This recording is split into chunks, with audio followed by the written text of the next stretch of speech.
ಹಸಿರು ಮತ್ತು ಹಸಿಯಾಗಿರುವ 10 ಅಡಿಗಿಂತ ಹೆಚ್ಚು ಉದ್ದವಾಗಿರುವ ಬಿದಿರು, ತಾಮ್ರದ ಕಲಶ, ಹಳದಿ ಬಣ್ಣದ ಬಂಗಾರದ ಅಂಚುಳ್ಳ ವಸ್ತ್ರ ಅಥವಾ ರೇಷ್ಮೆಯ ವಸ್ತ್ರ, ಕೆಲವು ಸ್ಥಳಗಳಲ್ಲಿ ಕೆಂಪು ವಸ್ತ್ರವನ್ನು ಉಪಯೋಗಿಸಲಾಗುತ್ತದೆ. ಬೇವಿನ ಚಿಗುರೆಲೆ ಹಾಗೂ ಹೂವುಗಳುಳ್ಳ ಚಿಕ್ಕ ಟೊಂಗೆ, ಕೆಲವು ಕಡೆಗಳಲ್ಲಿ ಮಾವಿನ ಎಲೆಯ ಟೊಂಗೆಯನ್ನು ಉಪಯೋಗಿಸಲಾಗುತ್ತದೆ.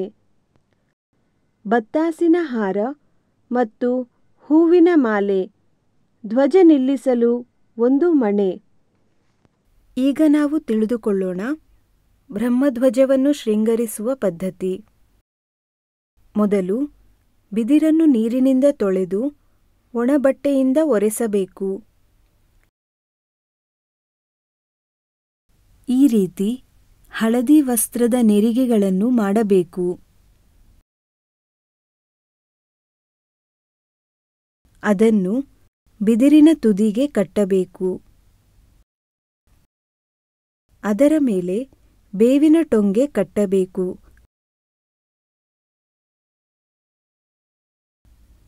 ಅದಕ್ಕೆ ಬತ್ತಾಸಿನ ಹಾರ ಹಾಕಬೇಕು.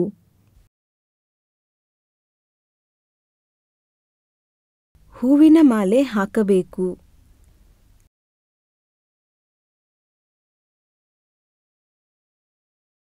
ಕಲಶದ ಮೇಲೆ ಕುಂಕುಮದ 5 ರೇಖೆಗಳನ್ನು ಈ ರೀತಿ ಬಿಡಿಸಬೇಕು.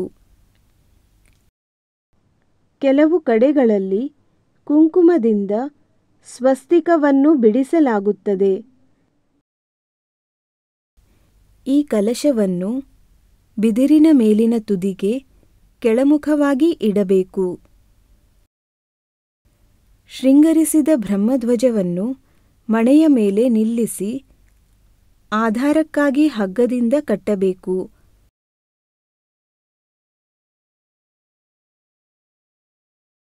ಈಗ ನೋಡೋಣ ಪೂಜೆಗೆ ಅವಶ್ಯಕ ಸಾಮಗ್ರಿಗಳು. ಬ್ರಹ್ಮಧ್ವಜದ ಪೂಜೆಗೆ ಈ ಮುಂದೆ ಹೇಳಿದ ಸಾಮಗ್ರಿಗಳು ಅವಶ್ಯಕವಾಗಿವೆ. ನಿತ್ಯ ಪೂಜೆಯ ಸಾಮಗ್ರಿಗಳು: ಹೊಸ ವರ್ಷದ ಪಂಚಾಂಗ, ಬೇವಿನ ಹೂವು ಹಾಗೂ ಎಲೆಗಳಿಂದ ತಯಾರಿಸಿದ ನೈವೇದ್ಯ.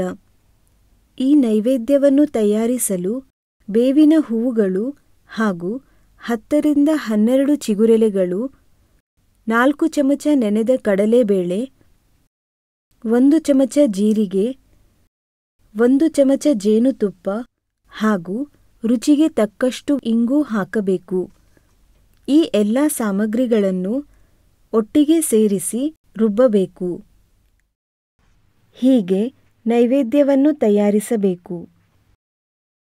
ಬೇವಿನ ಎಲೆಗಳಿಂದ ತಯಾರಾದ ಈ ಪ್ರಸಾದದ ಸಾಮಗ್ರಿಗಳಲ್ಲಿ ಈ ದಿನದಂದು ಜೀವಗಳಿಗೆ ಅವಶ್ಯಕವಾಗಿರುವ ಈಶ್ವರನ ತತ್ವವನ್ನು ಆಕರ್ಷಿಸುವ ಕ್ಷಮತೆ ಹೆಚ್ಚಿರುತ್ತದೆ.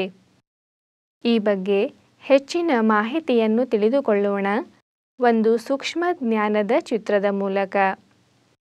ಈ ಸೂಕ್ಷ್ಮ ಜ್ಞಾನದ ಚಿತ್ರವನ್ನು ಅಧ್ಯಾತ್ಮ ವಿಶ್ವವಿದ್ಯಾಲಯದ ಸೂಕ್ಷ್ಮ ಚಿತ್ರಕಾರ ಸಾಧಕಿ ಕುಮಾರಿ ಪ್ರಿಯಾಂಕಾ ಲೋಟ್ಲಿಕರ್ ರವರು ಬಿಡಿಸಿದ್ದಾರೆ.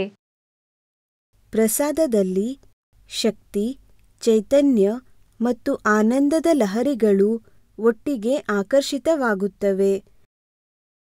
ಆದರೆ ಅವುಗಳ ಸೂಕ್ಷ್ಮಸ್ತರದ ಪರಿಣಾಮಗಳನ್ನು ತಿಳಿದುಕೊಳ್ಳಲು ಒಂದೊಂದು ಪ್ರಕಾರದ ಲಹರಿಗಳ ಪ್ರಕ್ರಿಯೆಯನ್ನು ಪೂರ್ಣವಾಗಿ ತೋರಿಸಲಾಗಿದೆ. ಈಶ್ವರನಿಂದ ವಿಷ್ಣುತತ್ವದ ಪ್ರವಾಹವು ಪ್ರಸಾದದಲ್ಲಿ ಆಕರ್ಷಿತವಾಗುತ್ತದೆ ಮತ್ತು ಅದರಲ್ಲಿ ವಿಷ್ಣುತತ್ವದ ವಲಯವು ನಿರ್ಮಾಣವಾಗುತ್ತದೆ. ಪ್ರಸಾದದಲ್ಲಿ ಈಶ್ವರನ ಚೈತನ್ಯದ ವಲಯವು ನಿರ್ಮಾಣವಾಗುತ್ತದೆ. ಈ ಚೈತನ್ಯದ ವಲಯಗಳ ಮೂಲಕ ಚೈತನ್ಯದ ಪ್ರವಾಹವು ವಾತಾವರಣದಲ್ಲಿ ಪ್ರಕ್ಷೇಪಿತವಾಗುತ್ತದೆ. ಆನಂದದ ವಲಯವು ಪ್ರಸಾದದಲ್ಲಿ ನಿರ್ಮಾಣವಾಗುತ್ತದೆ. ತೇಜತತ್ವಾತ್ಮಕ ಶಕ್ತಿಯ ಕಣಗಳು ಕೂಡ ಅದರಲ್ಲಿ ನಿರ್ಮಾಣವಾಗುತ್ತವೆ. ತೇಜತತ್ವಾತ್ಮಕ ತಾರಕ ಮಾರಕ ಶಕ್ತಿಯ ಕಣಗಳು ವಾತಾವರಣದಲ್ಲಿ ಸಂಚರಿಸುತ್ತವೆ. ಈ ಪ್ರಸಾದವನ್ನು ಗ್ರಹಣ ಮಾಡುವುದರಿಂದ ವ್ಯಕ್ತಿಯ ಶರೀರದಲ್ಲಿ ಆನಂದದ ಸ್ಪಂದನಗಳ ಸಂಚಾರವಾಗುತ್ತದೆ. ಬನ್ನಿ ಈಗ ನೋಡೋಣ ಪ್ರತ್ಯಕ್ಷ ಧ್ವಜದ ಪೂಜೆಯ ಕೃತಿ. ಸೂರ್ಯೋದಯದ ನಂತರ ಧ್ವಜಪೂಜೆ ಆರಂಭಿಸಲು ಪೂಜಕನು ಮಣೆಯ ಮೇಲೆ ಕುಳಿತುಕೊಳ್ಳಬೇಕು. ಮೊದಲು ಆಚಮನ ಮಾಡಬೇಕು. ನಂತರ ಪ್ರಾಣಾಯಾಮ ಮಾಡಬೇಕು. ದೇಶಕಾಲ ಕಥನ ಮಾಡಬೇಕು. ವಿಷ್ಣುವದೇ ಶ್ರೀ ಶ್ವೇತವಾರಾಹ ಕಲ್ಪೆ ವೈವಸ್ವತಮನ್ವಂತರೆ ಅಷ್ಟಾವಿಂಶತಿತಮೇ ಯುಗೆ ಯುಗಶತಷ್ಠೇ ಕಲಿಯುಗೆ ಕಲಿಪ್ರಥಮಚರಣೆ ಜಂಬೂದ್ವೀಪೆ ಭರತವರ್ಷೆ ಭರತಖಂಡೇ.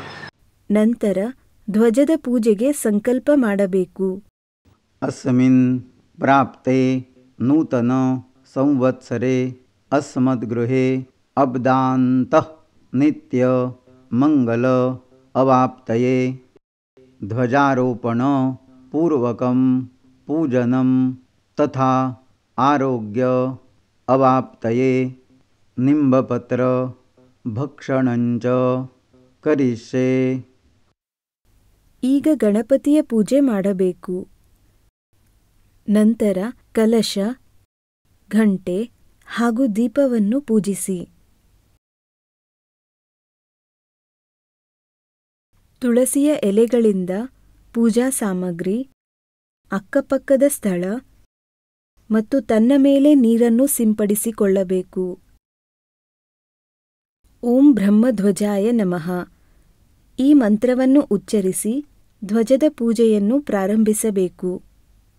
ಮೊದಲು ಚಂದನ ಅರ್ಪಿಸಬೇಕು. ನಂತರ ಅರಿಶಿನ ಕುಂಕುಮ ಅರ್ಪಿಸಬೇಕು.